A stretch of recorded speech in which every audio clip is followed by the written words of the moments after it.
तेज गर्मी थी, रनवे तप रहा था और एयर इंडिया की फ्लाइट AI 171 242 जिंदगियों को लेकर अपने सपनों के सफर पर उड़ान भरने ही वाली थी।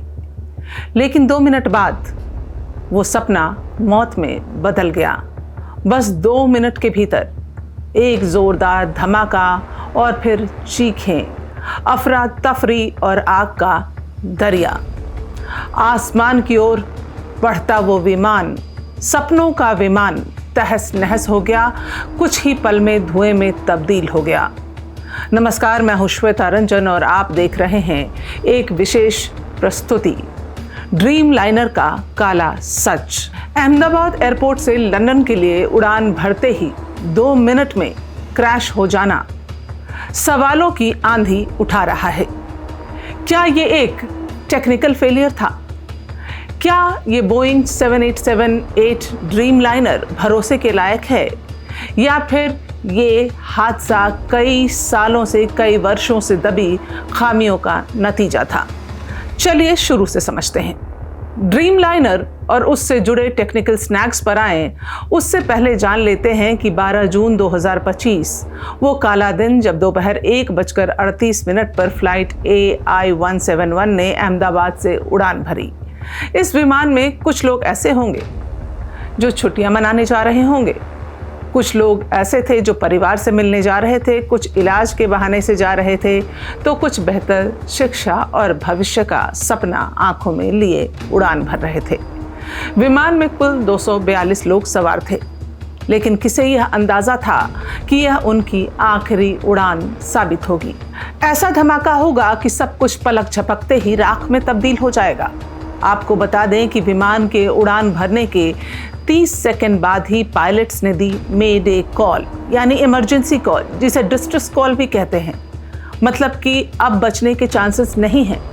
जो वीडियो सामने आए उससे फिलहाल काफ़ी सटीक तो कुछ नहीं कहा जा सकता है, क्योंकि जो हम वीडियोस देख रहे हैं वो बहुत क्लियर नहीं है, हेजी हैं। लेकिन जिस तरह विमान की नोज ऊपर की ओर है और जहाज अपने आप नीचे की ओर सिंक कर रहा है, उससे यही पता चलता है कि विमान लिफ्ट नहीं हो पा रहा, यानी कहीं ना कहीं थ्रस्ट एनर्जी की कमी है। लेकिन सवाल यह है कि क्या यह सिर्फ एक हादसा था या फिर किसी गहरी लापरवाही, सिस्टम की नजरअंदाजी, सिस्टम का फेलियर, या फिर कॉरपोरेट लालच का नतीजा। आज हम जाएंगे इस हादसे की तह तक, पूछेंगे वो सवाल जो एयरलाइन से लेकर बोइंग तक सबको कटघरे में खड़ा करते हैं। क्या ड्रीम लाइनर सच में इतना भरोसेमंद है जितना इससे बताया गया, या फिर इसकी चमकती बाहरी परत के पीछे छिपा है एक घातक डिजाइन फॉल्ट? AI 171 ने अहमदाबाद से दोपहर 1:38 पर उड़ान भरी। रनवे से अलग होते ही विमान ने केवल 200 फीट की ऊंचाई हासिल की और फिर जो दिखा, जो वीडियोस हमने देखे, वो भयावह हैं। विमान अपने आप नीचे गिरना शुरू कर जाता है। -475 फीट प्रति मिनट की रफ्तार से यह भारी भरकम विमान जमीन की ओर खिंचने लगता है। ATC ने मेडे कॉल को सुना, यानी आपात स्थिति की पुष्टि हुई, लेकिन इसके बाद जो पायलट्स हैं, जो विमान में उस समय मौजूद थे, उनकी तरफ से कोई भी उत्तर नहीं आया, कोई रिस्पॉन्स नहीं आया। 2 मिनट में ही विमान एक रिहायशी इलाके में स्थित एक मेडिकल कॉलेज, जो छात्रावास था, हॉस्टल था, उस पर जा गिरा, जहां उस समय छात्र लंच कर रहे थे। आप सोच सकते हैं उस वक्त वहां का मंजर कैसा होगा।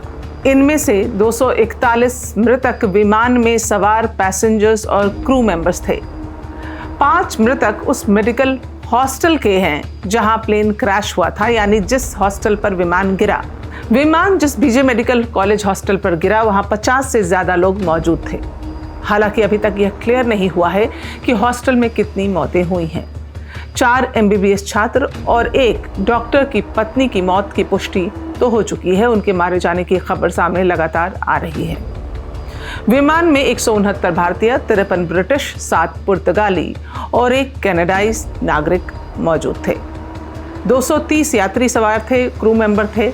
इनमें 103 पुरुष, 114 महिलाएं, 11 बच्चे और 2 नवजात, यानी बिल्कुल गोद के बच्चे।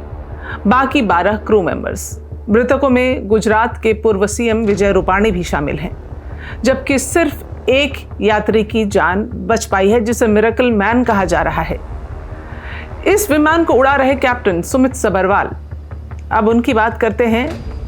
कई तरह के सवाल भी उठ रहे हैं। ये कैप्टन एक अनुभवी लाइन ट्रेनिंग कैप्टन रहे हैं, जिनके पास 8,200 घंटे का उड़ान अनुभव था, यानी इतने घंटे वो विमान उड़ा चुके हैं। उनके साथ थे को पायलट क्लाइवर कुंदर, 1100 घंटे का अनुभव वाले फर्स्ट ऑफिसर।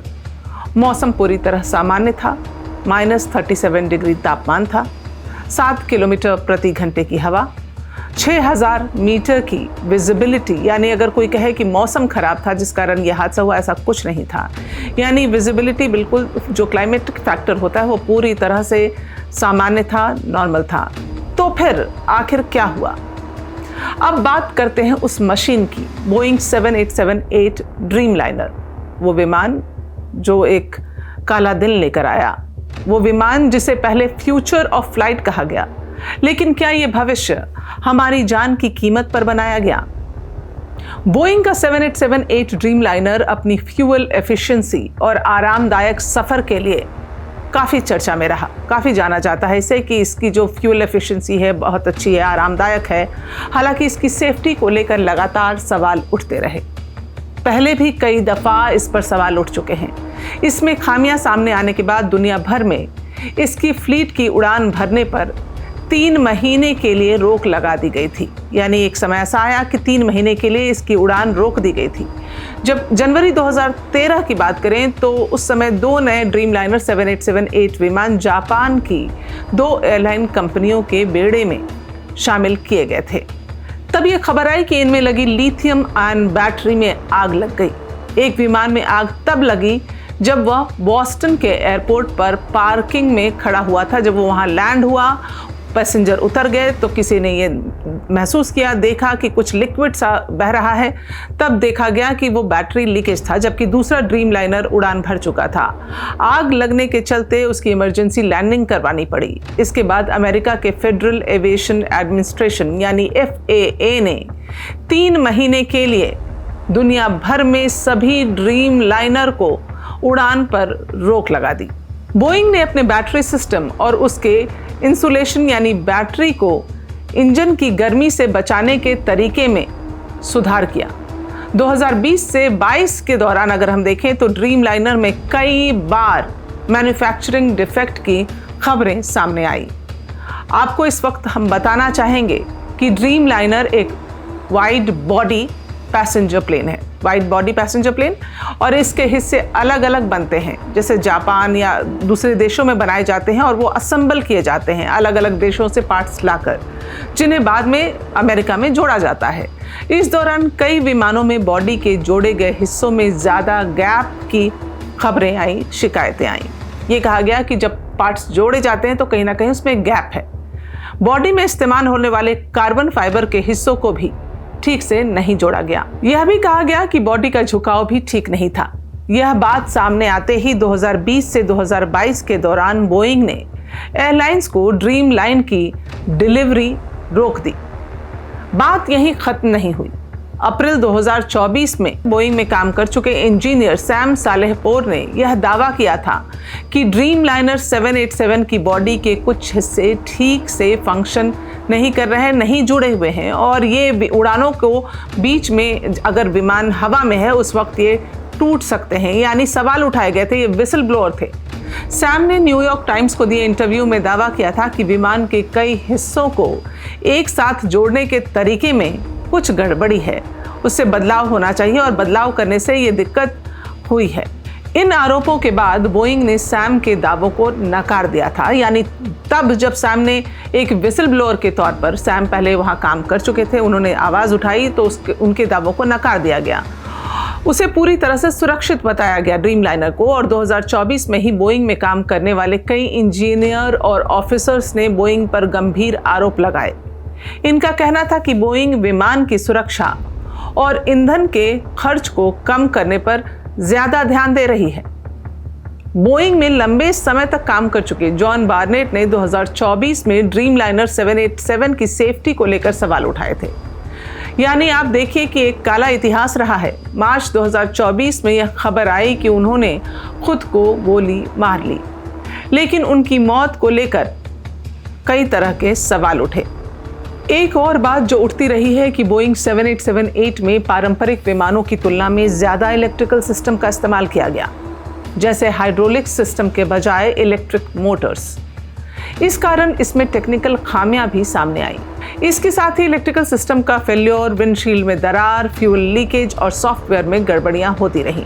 2024 में जापान में 7878 की टेक्निकल कमियों की वजह से हादसा हुआ, जब ANA एयरलाइंस की 7878 में हाइड्रोलिक ऑयल लीक हुआ, जिसके बाद विमान को रनवे पर ही रोकना पड़ा।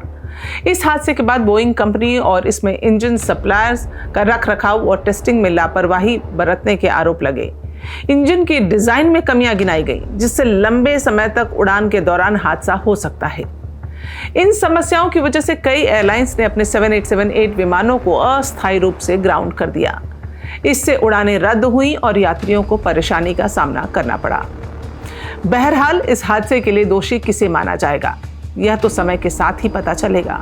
अभी मैं लेती हूं आपसे इजाजत और जल्द ही जुड़ती हूं।